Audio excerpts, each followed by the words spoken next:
Emne İstanbul'un serviki geçtiği partiye Azadi Ayetullah Aşidi gelmeye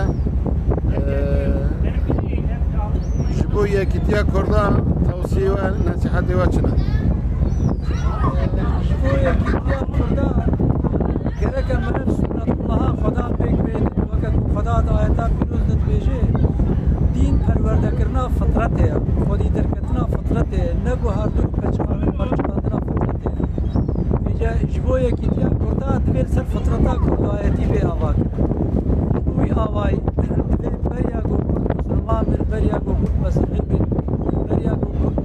Çı bavariye kaditire be birava peşi Kurd Devra Kurdayeti fıtrata be rıza mera be istişara mera be irada mera mera vicdayı ka Kurd hatiye dünya yani abana avvelen caraya kemi fıtrata be Xuda azze ve celle mera misal aniye dünya be peşi ebbe marasne yedi kaviye mera pişti Kurdayeti ya be mesihiyat be Müslümaniyat be aleviyat be Yazidiyat be tişteki ditire ecez bu ya vay ve tamam xabat Kurdal ser yekitiya Kurdayı ne abi gözü bin ne baveri bin devlet Kurdistan da hamu baveri ve hamu Kurdozana sen kijan baveri Kurdozi ve az yekitiya Kurda abak muvafaq nabe ve heli derbe ama vakti ko tersar fıtrata